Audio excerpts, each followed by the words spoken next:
예, 임종석, 김세연 두 중진 정치인의 총선 불출마 선언에 따른 후폭풍이 거셉니다. 당 안팎으로 평가와 해석이 분분한데요. 이 대규모 물갈이로 이어질지 아니면 찻잔 속의 태풍이 될지 주목됩니다. 네, 한편 문재인 대통령은 오늘 저녁 타운홀 미팅 방식의 국민과의 대화를 통한 소통 행보에 나섭니다. 관련 내용들 김현 전 국회의원, 조혜진 전 국회의원 두 분과 함께 이야기 나눠보겠습니다. 예, 좀 어서 오십시오. 안녕하십니까? 예. 먼저 오늘 저녁 8시부터 시작되는 문재인 대통령의 국민과의 대화 내용 이야기 좀 하겠습니다. 300명의 패널을 이렇게 선정을 하지 않았습니까? 질문은 패널들이 자유롭게 할 수 있도록 그런 공간이 된 것 같습니다. 임기 반환점이 지난 상황에서 대국민 소통의 자리가 마련된 건데 오늘 분위기 또 관전 포인트 어떤 게 좀 있을까요? 지난번 그러니까 2주년 될 때는 한 언론사와 단독 인터뷰 형태로 했는데 거기서 이제 장단점이 있어서 많은 또 화제가 됐지 않았습니까? 근데 이번의 경우에는 이제 300명의 패널과 그 중에 이제 그 다양한 주제를 가지고 국민들이 궁금해하는 것을 국민과 함께 그 토론을 한다는 점은 또 이색적이고 색다를 것 같습니다. 특히 문재인 대통령은 이 특유의 진솔한 대화법, 그 다음에 또 상대를 이렇게 좀 끌어들이는 그런 좀 매력적인 방식으로 토론회를 하시는 분이라서 제가 볼 때는 오늘 100분 동안에 한 적어도 10번 정도는 웃음을 자아내는 토론회가 되지 않을까 그렇게 생각해 봅니다. 예, 네. 부담스러운 질문도 충분히 나올 거라는 네. 생각이 있잖아요. 분야를 가리지 않고 한다니까 어떻게 보면 또 특정 분야를 이렇게 항목을 주어져서 하는 질문이 아니기 때문에 중구난방식으로 이루어질 수도 있는데 물론 사회자가 어떻게 조정하느냐에 따라 달라지겠죠. 어떤 질문 또 까다로운 질문도 나올 수 있을 것 같아요. 어떤 질문들이 나올 거로 생각하십니까? 진행자가 이제 배철수 씨가 이제 진행을 하기 때문에 그러니까 문화와 음악이 좀 접목되는 형태의 좀 독특한 형태가 되지 않을까 싶습니다. 좀 이렇게 긴장된 얘기도 재밌게 풀면 또 부드러운 토론회가 될 수 있다고 보는데 제가 볼 때는 적어도 한 2030 특히 청년 세대가 갖고 있는 이렇게 다양한 의제들이 대통령으로 하여금 조금 좀 무겁게 답변할 수 있는 것으로 되지 않을까 보고요. 그다음에 이제 오늘 초청된 분들 중에 최근에 이제 사고를 당했던 그 가족이 나와서 독도 해상 헬기 사고, 그 가족들이 이제 안전한 대한민국을 위해서 국가가 무엇을 할 것인가에 대한 얘기도 좀 있지 않을까 싶고요. 특히 이제 지소미아 문제나 아니면은 남북 대화, 그다음에 평화의 의제 이런 것들하고 그다음에 일자리 문제, 경제 문제 이런 다양한 소재들이 국민들에게 궁금함이 있고 그분에 대한 답변이 이어지지 않을까 싶습니다. 네. 네, 조 의원님께서는 오늘 분위기 좀 어떻게 예상하십니까? 이제 임기 후반기로 넘어가면서 정부나 또 청와대 대통령 입장에서는 분위기 전환 또는 심기 일전의 계기를 어떤 이벤트 형태로 할 필요성을 느꼈던 것 같습니다. 그걸 이제 국민과의 대화 형태로 하는 것 같고 이 대화를 통해서 후반기 국정 운영에 대한 대통령의 이 철학이나 비전 또 그 역점 사업 이런 것들을 국민들에게 전달할 수 있는 계기를 만드는 측면이 있고 그동안 또 최근의 이슈뿐만 아니라 한 2년 반 전반기 국정 운영 과정에서 나타났던 여러 가지 이슈들, 논란거리들, 또 국민들이 불만스러워하는 부분들 또는 의혹을 갖고 있는 부분들에 대해서 좀 대통령의 입장을 전하는 그런 계기도 될 수 있을 것 같은데 결국 이제 국민과의 대화의 성패, 제대로 국민과 대화를 했느냐 하는 부분은 이런 여러 가지 국민들의 궁금증이라든가 또는 불만스러운 부분들을 가감 없이 저기 출연하지 않더라도 TV를 통해서 보고 있는 국민의 입장에서도 저 말은 나도 처음 만나면 하고 싶었던 이야기였다. 궁금했던 부분이었다. 한번 물어보고 싶었다. 하는 지적하고 싶었다 하는 이야기를 그 자리에서 제대로 할 수 있느냐. 그리고 그에 대해서 대통령의 답변이 최대한 진솔하고 진정성 있게 국민들이 듣기에 이해가 된다라든가 그런 고민이 있었구나라든가 잘못한 건 알고 있네라든가 이런 것이 느껴지느냐 여부가 성공하는 대화냐 아니면 그냥 이벤트성 대화냐 그게 되는데 쉬운 일은 아닐 겁니다. 질문하는 입장에서도 패널로 참석을 한다라는 전제하에 만약 질문을 할 수 있는 기회가 주어진다면 어떤 질문을 좀 하고 싶으세요? 결국은 저도 제 개인 입장보다는 다수 국민들이 이제 하고 싶은 말을 대신해야 돼. 그게 이제 의미가 있는 건데 일단은 경제 민생이죠. 대통령이나 또 정부는 늘 경제가 튼튼하다, 뭐 큰 문제 없다, 잘 되고 있다, 뭐 이거 호전되고 있다 이렇게 이야기하는데 진짜로 그렇게 믿으십니까? 현장에 와 보셨습니까? 예. 진짜로 잘 되고 있다고 보십니까?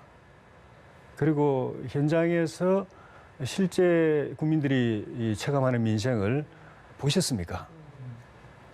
아니면은 어려운지를 알지만은 그래도 분위기 살리려고 그렇게 하시는 겁니까? 후자라면은 이해를 하지만 진짜로 잘 되고 있다고 보신다면은 한번 와보십시오. 이야기를 아마 하고 싶고 그리고 근본적인 문제점으로서 국민 다수가 지금 걱정하고 있는 부분이 우리 사회가 어디로 가고 있는가, 나라가 어디로 가고 있는가, 자유민주주의 체제는 그대로 지켜지는 것인가, 시장 경제는 존중되고 있는 것인가. 예를 들면 사회주의 본인 스스로 조국 장관 같은 경우에는 청문회 때 나는 사회주의자다. 그리고 대한민국 사회주의 도입해야 된다라고 이야기했는데 그런 사람을 장관으로 임명하면 그러면 자유민주주의 체제는 지켜지는 겁니까? 라든가 시장 경제도 정부가 급격한 최저임금 인상이라든가 또 정규직 전환이라든가 그리고 뭐 주 52시간제 이거 막 밀어붙이는 거는 시장 질서는 상당 부분 사실 좀 흔드는 부분이거든요. 그러니까 이거는 시장 경제하고는 좀 안 맞지 않는가 하는 그런 부분. 그리고 국민이 걱정하는 부분은 사실 안보 부분인데 북한 핵 아직도 북한이 핵을 포기할 의사가 있다고 보십니까? 지금까지 전혀 2년 반 동안 진전이 되지 않고 더 커졌는데 핵 더 많아지고 미사일 실험도 많아졌는데 남은 2년 반 동안 어떻게 이 핵을 해결하시겠다는 것입니까? 보관이 뭡니까? 수단이 뭡니까? 한미동맹 진짜로 걱정 안 해도 되는 겁니까? 이런 부분들을 대한 질문을 하고 싶다라는 또 이런 부분들을 진행자를 하셔야 될 이야기하고 것 같은데요. 세 번의 질문 기회는 주어지지 않을 겁니다. 예, 제가 김 의원님은 그럴 때 이제 문재인 대통령이 질문을 여러 가지 하셨습니다. 한 가지만 해주십시오. 이렇게 얘기하지 않았을까 싶고요. 저는 대통령이 되신 지 이제 2년 반의 반환점을 돌고 있습니다.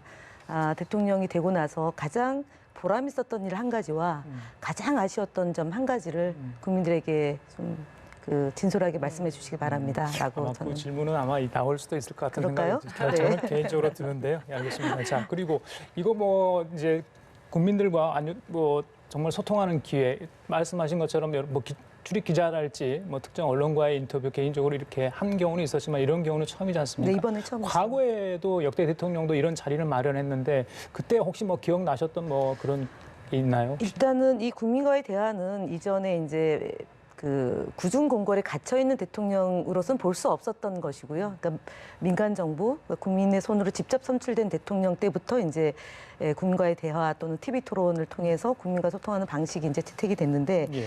사실은 쭉 이제 보니까 노태우 정부 때도 한 3번에 걸쳐서 했고 김대중 대통령이 특유의 이제 워낙 달인이다 보니까 이분도 국민과의 대화를 TV 토론을 통해서 했고 그리고 이명박 대통령도 했고 노무현 대통령도 했는데 사실은 저는 기억나는 거는 예. 노무현 대통령이 일본에 가서 일본 방송에서 일본인들하고 그 대화를 나눈 거는 기억이 나는데 좀 특이한 방식이었거든요. 그러니까 한일 정상회담을 앞두고 일본인과의 한 것도 기억이 나는데 별로 이렇게 뚜렷하게 기억 남는 건 세월이 지나서 그런지 예.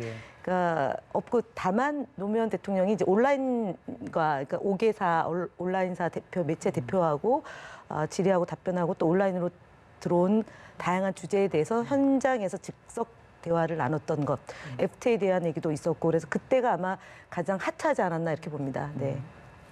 어떻게 보십니까? 저도 김 의원님하고 비슷합니다.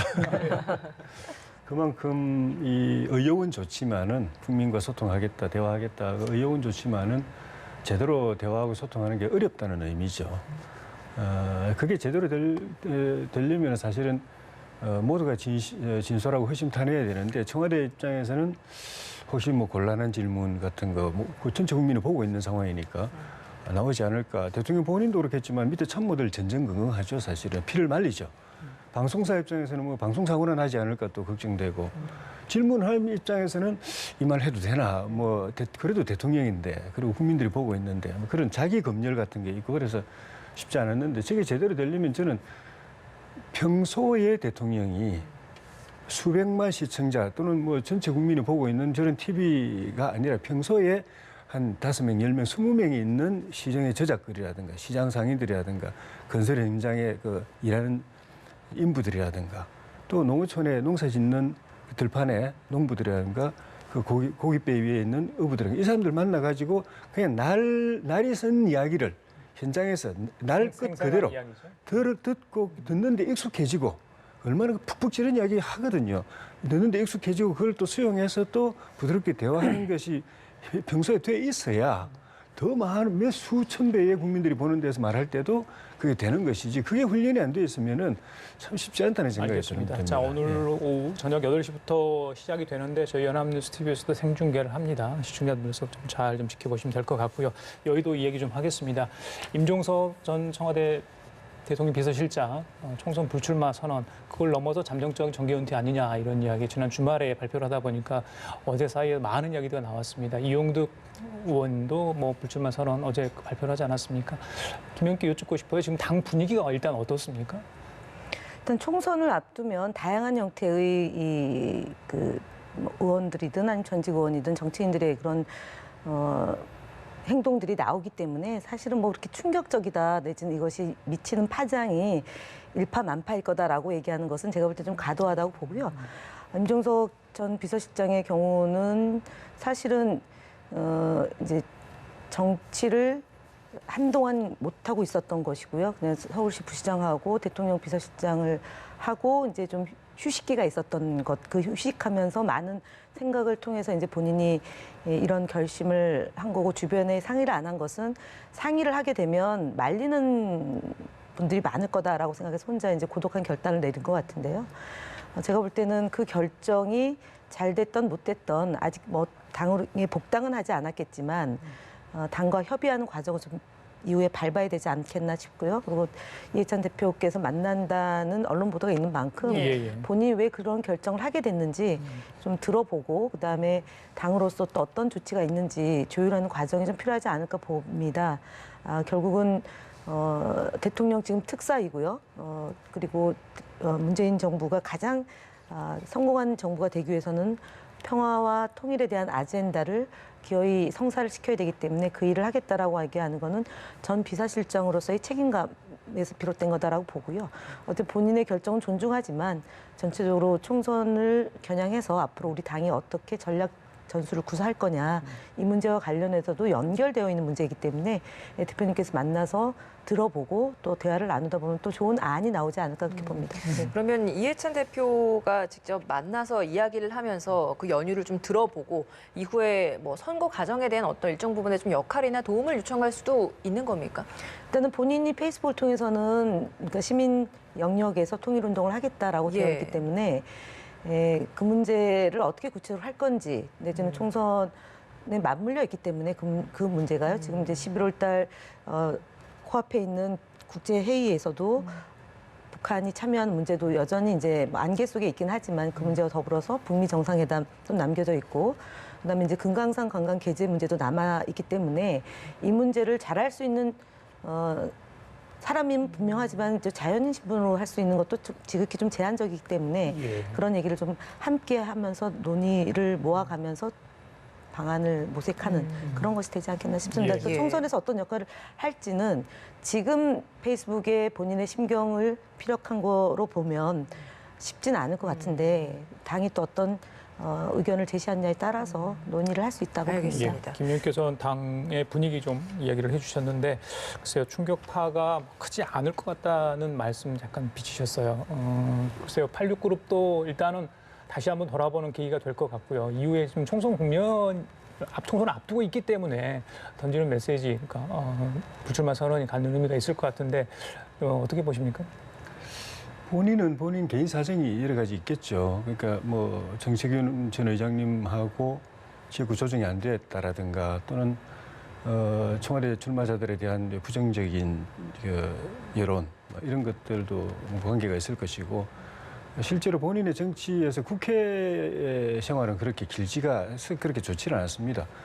30대 전반기에 굉장히 빨리 국회의원이 된 거에 비하면 지금 5선이 되어 있어야 되는데 제 기억에 한 2번 정도밖에 못했던 것 같고 그런 상황에서 본인은 이제 또 다른 정치적 그 구상을 가지고 현 시점에서 저는 이제 선택을 했는데 그걸 뭐 당내 인적 쇄신, 공천 물갈이 이걸 의도하고 한 건 아닌 것 같지만은 당장 그 분위기로 이제 연결되고 언론이 바로 이제 그쪽으로 이제 밀어붙이는 것이 언론이란 거는 이제 민심을 먹고 사는데 민심이 거기 가 있다는 거거든요. 그러니까 뭐 한국당도 마찬가지지만 김세현 의원 불출마 선언하니까 바로 언론이 특히 이제 한국당하고 그래도 우호적이라고 할 수 있는 보수 언론들이 물갈이, 그 인적 쇄신으로 밀어붙이는 거는 민심의 강렬한 요구를 이제 언론이 그걸 체감하고 있기 때문에 그런 것인데 민주당 같은 경우에 제가 좀 주목하게 되는 부분은 이 이야기 나오면서 바로 중진과 86세대 용태론이 나오거든요.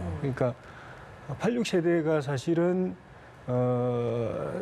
젊은 피라는 이름으로 세대 교체의 선두주자가 돼가지고 화려하게 등장을 했었는데 그게 바로 엊그제 같은데 벌써 용퇴, 꼰대 이야기 들으면서 기득권으로 이제 치부되면서 용퇴를 요구받는 입장이 돼서 참 격세지감을 느낍니다. 벌써 세월이 그렇게 흘렀나 하는 생각이 들고 이거는 우리 세대 전체가 저도 뭐 그 세대 중에 한 부분이니까 고민해야 되는데 80년대의 그 운동 체질이 시대 변화에 적응하지 못한 부분이 있는 것 아닌가.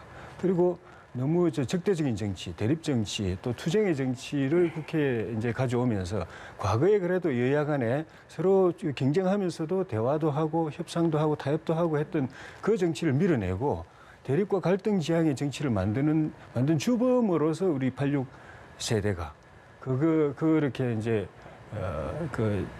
찍힌 것 아닌가. 그래서 거기에 시대 변화에 적응한 사람들은 앞으로도 살아남겠지만은 그렇지 못한 사람들은 아무리 저항을 해도 결국은 도태될 수밖에 없지 않겠는가 하는 그런 생각이 듭니다. 86그룹에 속한 인사들, 특히 대표적인 인물들이 이인영 원내대표 그리고 우상호 의원이라고 할 수 있는데 두 인물들 다 모두 지금 뭐 86그룹이라고 해서 무조건 다 나가야 하는 건 아니다. 기득권화시키는 것에 대해서 굉장히 좀 모욕감을 느낀다. 이런 입장들을 내놓고 있습니다. 현재 이 86그룹에 속하는 의원들의 반응이나 이런 거 좀 어떻습니까? 그래서 이제 이인영 원내대표가 지금 현직에 있으면서 할 일이 많고 해야 될 일이 많은데요. 지금 우리 당에서는 그 공천 시스템을 구축해 놓고 그다음에 예정대로 이렇게 일을 차근차근 지내고 있잖아요. 인위적인 정계 개편이나 인위적인 뭐 인적 쇄신 이런 것은 사실은 염두에 두고 있지 않아요.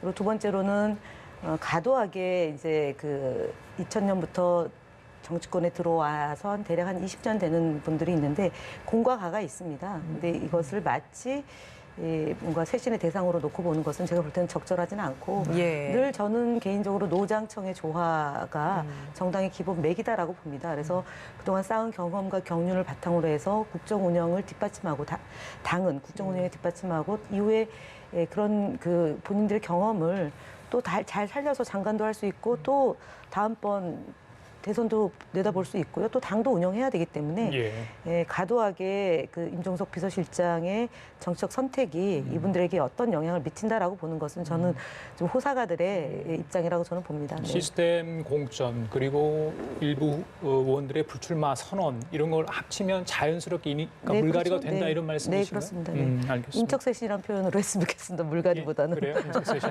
네, 알겠습니다. 자, 김세현 의원의 불출마 얘기 좀 하겠습니다. 한국당 분위기는 조현님께 좀 여쭤봐야 될 것 같아요. 민주당 임종석 전 비서실장의 어떤 총선 불출마 선언한 거 전혀 다른 기류가 지금 나오고 있지 않습니까? 물론 두 사람의 어떤 차지하는 입지랄지 당내에서 역할이 이게 다 다르기 때문에 물론 그렇겠지만 생각보다는 더 반응이 의외라는 이야기도 많이 나오고 있습니다. 어떻게 지금 한국당 분위기 보십니까? 김세현 의원 불출마 선언 직후에 김병준 전 비대위원장은 험지로 출마하겠다. 원래는 고향이 대구를 생각했는데 험지로 나가겠다고 이야기하고 또 곽상도 의원 초선인데 당에서 납득할 만한 이유로 자기에게 불출마를 요구한다면 그건 수용할 용의가 있다. 이런 반응도 나오는데 전체적으로는 방어적 분위기예요. 물론 이제 김세현 의원이 주장한 것이 굉장히 파격적이죠. 어떻게 보면 뭐 거의 옥죄에 가까운 주장인데 나 그만두겠다. 그리고 당 지도부도 같이 그만두자.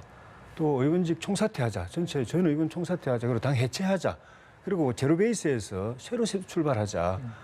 이게 굉장히 좀 혁신적이고 획기적인 주장이어서 현실적으로 그걸 다 받아들이기는 어려운 부분은 있지만은 그렇게 그 혁명적인 주장을 하게 된 그 고민은 이해를 해야 되고 그거는 사실 민심을 담고 있는 부분 특히 자유한국당을 통해서 또 보수 정당을 통해서 정권을 심판하고 또 바로잡고 국정을 바로잡고자 하는 다수 국민들의 뜻이 담겨 있는 거기 때문에 그건 그대로 받아들여서 김재현 의원이 주장한 그런 주장을 그대로는 실현을 못하더라도 차선이라도 가능한 쇄신의 방안을 고민을 해야 되는데 지금 당의 분위기는 그것이 혹시라도 이 혁신 또는 쇄신 쓰나미로 밀려오진 않을까, 거기에 내가 떠내질 가진 않을까 해서 그걸 이제 불 끄기에 급급한 그런 상황이 돼서 이게 사실은 김재현 의원이 굉장히 얌전한 분이거든요. 부드러운 분이고 평소에 말이 적은 분이고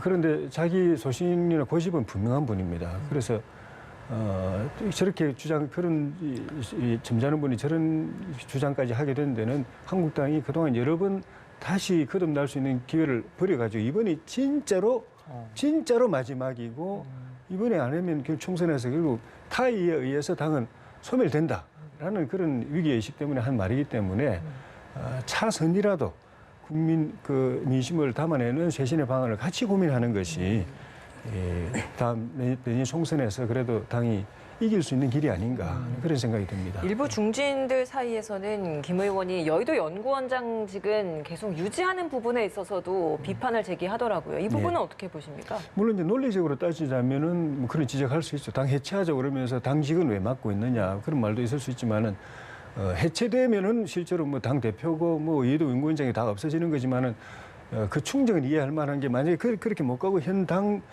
가지고 있는 당의 그 골격이 유지되는 상황에서 그 쇄신이 이루어질 경우에는 여의도 연구원이 굉장히 중요한 역할을 합니다. 특히 이제 여론조사에 있어 가지고 지금 뭐 여야 할 것 없이 정치권에서 여론조사의 어떤 문제점, 또 왜곡, 조작 가능성이 막 이야기되고 선거 때마다 특히 인적 쇄신 과정에서 그런 이 불순한 요소들이 이제 스며들었다는 그런 그 이야기들이 많이 있는 상황에서 만약에 해체가 아닌 현 골격을 유지한 상황에서 통합이나 인적 쇄신을 유지할 경우에는 공정한 여론조사가 굉장히 중요한 것이기 때문에 그 부분에 있어서는 다른 의도가 작용하지 못하도록 자기가 중심을 굳건하게 잡겠다.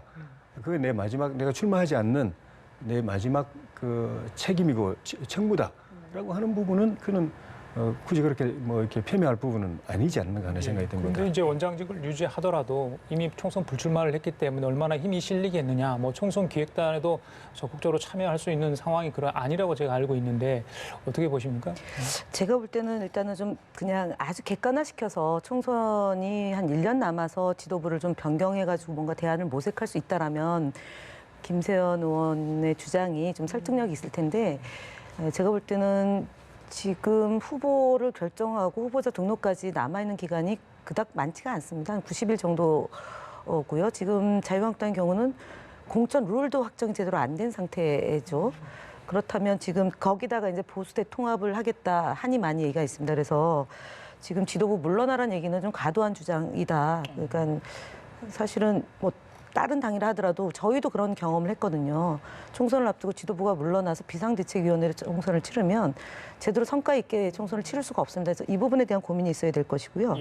그다음에 이제 보수 통합을 얘기하는데 그럼 당대당 통합이냐 아니면 흡수 통합이냐라는 문제지 않습니까? 그러면은 지금 한교안 대표 입장에서는 본인이 기득권을 가지고 보수 통합을 하든 아니면은 흡수 통합을 하든 해야 되는데 물러난 상태에서 그러면 비대위 체제에서 그 논의를 한다라는 것은 책임성도 없다라고 보여지고 그러면 이거 지분 문제도 있어야 될 것이고 굉장히 복잡해집니다. 그래서 이런 것이 인위적인 정계 개편으로 과연 이어질지 아닐지에 대한 문제가 있기 때문에 적어도 제가 볼 때는 자유한국당이 내년 총선을 치르려면은 김세현 의원의 저런 행위나 발언에 대해서는 그 당의 가치와 노선에 걸맞게 좀 조치가 있어야 된다라고 저는 봅니다. 그리고 그거는 이제 그렇게 하는데요. 다만 김세현 의원이 얘기하는 다양한 문제 제기, 예를 들어 총선 기획단에 여성이 한 명밖에 없고 2030이 반영되지 않았고 그다음에 자유한국당이 현재 처해져 있는 조건과 총선을 대비하는 것에 비해서 더불어민주당이 하는 점이 매우 신선하고 잘하고 있다라는 그런 쓴소리에 대해서는 지도부가 좀 들어야 되는데 한교안 대표의 답변이 총선에서 패배하면 본인이 물러나겠다. 그다음에 나경원 원내대표는 패스트트랙 처리 때문에 본인이 물러날 수가 없다. 이런 얘기는 좀 궁색하다. 자신 있게 얘기하셔야죠. 그러니까 총선이 패배가 그럼 몇 석이냐라는 기준을 정하고 그럼 나는 뭐 험지에 출마를 하겠다, 내지는 비례대표 몇 번을 출마해서 총선을 진두지휘하겠다라고 얘기를 해야 되는데 그런 얘기가 안 나오는 걸 보면 정치를 너무 좀 오랜 경험을 바탕으로 하지 않은 당대표가 총선을 진두지휘하기에는 좀 아쉬움이 많이 있을 거다라는 김세현 의원 얘기는 맞다라고 또 봅니다. 예, 지금 상황에서 다 나갈 수는 없는 상황인데 황교안 대표나 나경원 원내대표의 이야기는 좀 더 구체적이고 자기가 어떤 방향으로 나아갈지에 대한 설명이 했는데 좀 부족하다 이런 말씀이신 네, 그리고 하나만 더 덧붙이면 60명의 의원이 고발되어 있잖아요. 근데 나경원 원내대표는 본인만 검찰 조사를 받고 나머지 나가지 말라고 얘기하는 거는 나머지 분들에게 더 어려움을 좀 주는 겁니다. 그러니까 본인은 검찰 조사를 받아서 괘씸죄에서 벗어나고 나머지 59명의 의원은 괘씸죄를 받게 되는 거거든요. 그래서 그 부분도 패착이라고 저는 봅니다. 네. 이 지도부의 이런 반응들에 대해서는 좀 어떻게 보고 계십니까? 당 자체를 해체하지 않는 이상은 그 지도부가 자리를 내려오는 건 현실적으로 좀 어려운 부분이 있죠. 더구나 이제 패스트트랙 저지라는 이런 큰 과제를 앞에 놓고 있는 상황에서 중심이 지도부가 없어진다면은 그냥 완전히 뻥 뚫리는 거나 마찬가지이기 때문에 그런 부분도 있고 어쨌거나 총선 압승을 위해서는 이제 통합 또 쇄신 이게 중요한 과제인데 그걸 이끌어갈 주체 세력은 당연히 있어야 되는 것이기 때문에 그런 말씀은 일리가 있지만은 총선에서 지면 물러나겠다 하는 이런 거는 그건 당연히 그때 20대 총선 때도 패배하고 나서 김무성 대표 최인책 사퇴했고 지난 지방선거 참패하고 난 뒤에 홍준표 대표 인책 사퇴했고 그거는 스스로 물러나지 않더라도 물러날 수밖에 없는 상황이기 때문에 그건 대안이 아닌데 차라리 그걸 내가 책임지고 올해 말까지 아니면 내년 초까지 보수 대통합을 이뤄내겠다. 그리고 인적 쇄신, 공천 혁신을 이루어가지고 총선에서 문재인 정권을 심판하고 압승할 수 있는 기반을 만들어내겠다. 만약에 연말 연초까지 그걸 못 만들어내면은 내가 책임지고 물러나고 당은 비대위로 넘기겠다. 이렇게 말해서는 아마 국민들이 조금 귀담아 듣고서 그 힘을 그렇게 할 수 있도록 힘을 실어주지 않았겠는가. 지금이라도 그런 부분에 대해서 좀 황교안 대표께서 고민하실 필요가 있지 않겠는가 하는 생각이 듭니다. 두 분 다 그 방법에 있어서는 약간의 좀 내용에 있어서는 차이는 있지만 좀 더 구체적인 뭔가의 답변이 나왔어야 한다라는 데 있어서는 공통적으로 좀 말씀해 주시는 것 같습니다. 근데 이 김세현 의원 불출마 선언을 하면서 한 발언 때문에 이 내용을 두고 바른미래당 비당권파인 유승민 의원의 이 보수 통합과 관련된 논의와 굉장히 좀 맥을 같이 하다 보니 혹시 이런 물밑 접촉이 있었던 것이 아닐까라는 해석도 있었거든요. 여기에 대해서는 좀 어떻게 보십니까? 제가 물밑에까지는 들여다보지 못하기 때문에 그런데 내용을 보면은 그 변혁에서 주장했던 간판 내리고 새집 짓다고 한 것보다도 조금 김세현 의원 주장이 더 앞을 나갔습니다. 당 해체하자고 했기 때문에. 그리고 새로운 세력이 들어와서 보수 정치 세력을 만들고 정당을 만들고 거기서 새로운 인물 공천하고 총선 치르도록 우리가 자리 비켜주자라고 한 거는 그보다 더 나간 것이고 좀 전에 말씀드린 대로 김세현 의원이 평소에 보면은 굉장히 부드럽고 말수가 적은 그런 사람이지만은 자기 소신과 고집이 굉장히 정치적 소신이 굉장히 강한 사람입니다. 바른정당일 때도 주변 의원들이 원내대표로 추대했는데 끝까지 안 했어요. 거부하면서 마지막까지 왜 거부하냐고 했을 때 마지막에 의원들을 설득한 말이 선배님들 저는 정치 자체에 대해서 지금 깊은 회의에 빠져 있습니다. 나 다음 선거 때 정치를 계속 해야 될지 말지 지금 고민하고 있는데 그런 저한테 원내대표 맡으라는 게 무슨 의미가 있습니까? 라고 이야기했을 정도로 사안에 대한 자기 소신은 분명한 분이고 특히 바른정당에 갔다가 다시 복당할 때 그때 이제 유승민 대표하고는 각자 자기 길을 걷기로 한 거기 때문에 지금 그걸 가지고 서로 협의해가지고 같이 공조한다고 말하는 건 그건 좀 오해이거나 아니면 조금 좀 폄훼가 아닌가 하는 그런 생각이 듭니다. 예, 김 의원님 어떻게 보십니까? 이 사안에 대해서. 일단은 자유한국당은 김세현 의원의 얘기가 다 틀리다면은 저렇게 발끈할 리는 없지 않습니까?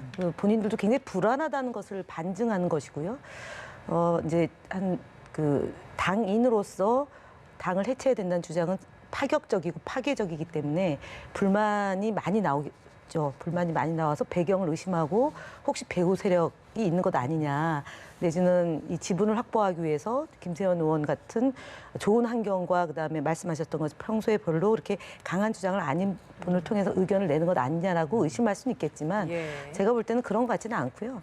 그야말로 정치를 뭐 아버님 세대부터 해가지고 지금 8선까지 한 지역에서 했기 때문에 그리고 여의도 연구원장을 맡고 있으면서 여론의 흐름이나 내지는 20, 30대들의 그런 이 대한민국을 바라보는 시각을 본인이 이렇게 투영해서 나온 그런 결과인 것 같습니다. 그래서 어쨌든 자유한국당 의원들이 듣기에는 거북할 수는 있겠지만 이분이 말하고자 하는 취지와 내용에 대해서 좀 들여다보고 건설적인 내용을 찾기 위한 노력을 기울여야지만 제가 볼 때는 난파선에서 먼저 뛰어내리는 일들이 발생하지 않을 거다. 저는 그렇게 봅니다. 알겠습니다. 지금까지 김현 전 국회의원, 조혜진 전 국회의원 두 분과 함께했습니다. 말씀 잘 들었습니다. 고맙습니다. 맞습니다.